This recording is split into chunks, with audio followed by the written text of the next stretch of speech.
Are you wondering how to become an ICANN accredited domain registrar? Well, I have helped over 40 companies across the globe successfully achieve ICANN accreditation.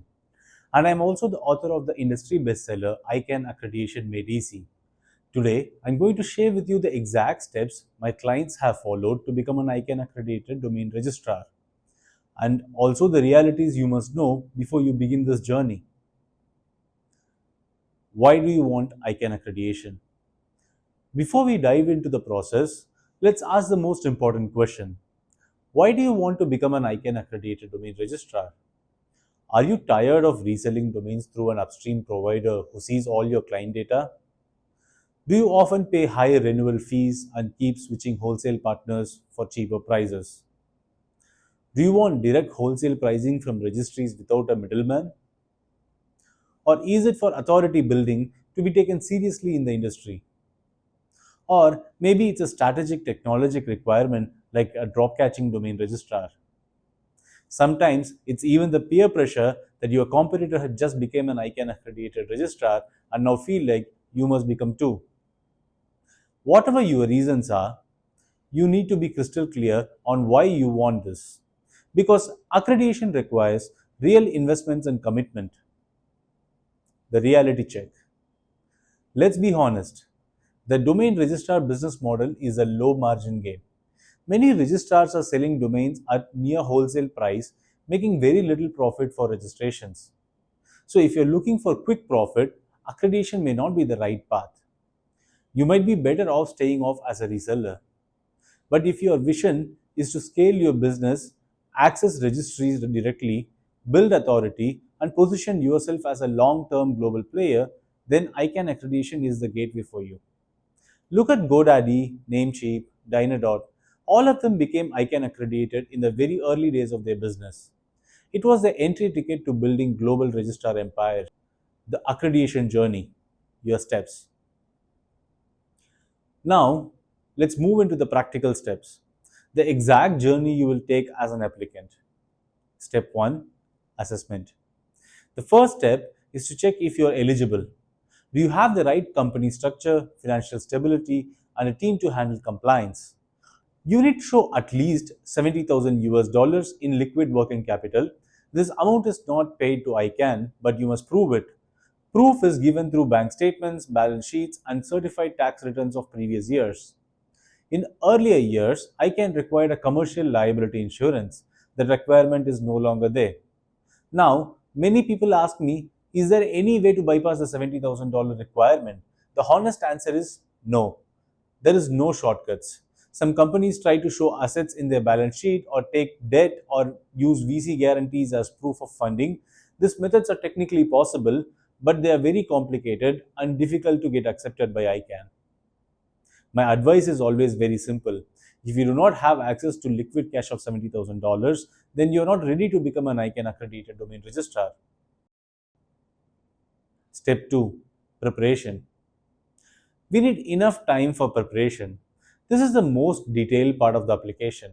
You must collect documents such as company registration document or company's articles of incorporation, the tax ID numbers or tax registration document, good standing certificate from the statutory body, ID proofs of owners, officers, and employees who are involved in this project, past tax returns of few years, sample domain registration agreement, draft policy document for domain transfers, auto renewal, registry agreements, privacy policy, abuse handling, and much more. Ownership structure chart, additional details about the company's structure and business. This covers the organization and the financial side. On the technical side, you must also submit documents showing your infrastructure with flowcharts and diagrams. One common challenge is the good standing certificate. Many countries don't issue this document, but for ICANN, it is one of the most important documents. So it's critical to procure one. If the regulatory in your country does not provide it, you can get it from an external compliance or financial auditor. After this comes the application form itself. It has 47 main questions with many subsections. When I prepare this for my client, the completed application form usually turns around to be 60 pages or even sometimes more. Step 3. Submission. At this stage, your application package is ready. You can submit it to ICANN electronically or by courier service like FedEx or USPS, but the most efficient method is by email. I always submit my applications for my clients through email. When I submit, I also appoint myself as the application contact. This way, all communications from ICANN, clarifications, questions, updates comes directly to me and I liaise with ICANN on behalf of the client. After submission, ICANN will send an acknowledgement, share the confirmation of submission for signature through DocuSign, and send an invoice for $3,500 towards the application fee. This fee is non-refundable. No matter what the outcome of the application, ICANN will never refund this application fee. From here, the application follows ICANN's 8 process phases: initial application check, completeness check, initial review, detailed review, final review, application approval, contract issuance, contract execution and onboarding. I'll now explain the steps in detail. Step 4. Processing. Once ICANN receives your application, they assign a case officer. The ICANN actually has 2 teams. The liaison team based in Los Angeles, they are your main point of contact and they reply to all your emails. The core review team is based in Singapore. They perform the detailed review and make the final decision. During processing, I can also engage a third-party background verification company. This company checks the applicant's organization, all the beneficial owners, directors, C-suite executives, and key managers named in the application. Step 5. Liaising. This is where I can start sending out questions. You must respond clearly with proper evidence. If the applicant is eligible and responds in a timely manner, the full process usually takes 90 to 120 days. According to ICANN's terms, you must reply to request within 72 hours. In this window, ICANN will send you multiple rounds of questionnaires. They will ask about details of the application, company structure and the owners, compliance and abuse handling processes, operation and billing cycles, technology infrastructure, and day-to-day practices. ICANN expects you to have strong knowledge of registrar policies and compliance obligations. You must show that you are capable of running an ICANN-accredited domain registrar. This is where I come into picture. I help my clients in prepare professional responses, avoid delays, and move smoothly towards the critical stages of the application. Step 6. Approval.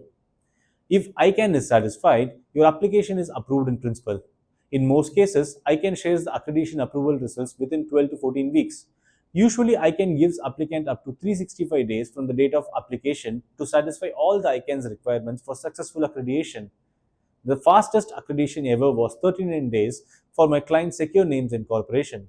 I managed to get them accredited in less than 39 days. That remains the world record for the quickest ICANN accreditation till today. At the same time, I have seen cases that take much longer. For one of my clients, it took 11 months to get approval. In 2023, I was helping Web3 domain companies to apply for ICANN accreditation. ICANN had many questions about their operating practices. It took 11 months of continuous clarification, but finally we succeeded and I helped the world's first Web3 company become an ICANN accredited domain registrar. Step 7. Onboarding. Once you get approval from ICANN, the onboarding stage begins. This step involves quite a bit of tricky paperwork and many applicants get stuck here. ICANN does 2 different types of onboarding: contractual and technical. In contractual onboarding, ICANN sends you the RAA, the Registrar Accreditation Agreement. This is the base agreement between ICANN and the registrar, officially declaring you accredited. But remember, ICANN will not countersign this agreement until you satisfy all onboarding conditions. In technical onboarding, you must activate your registrar infrastructure. This is the time to set up your technology systems and prove that they work. ICANN specifically requires your WHOIS server and RDAP URL. It's important to understand the difference here.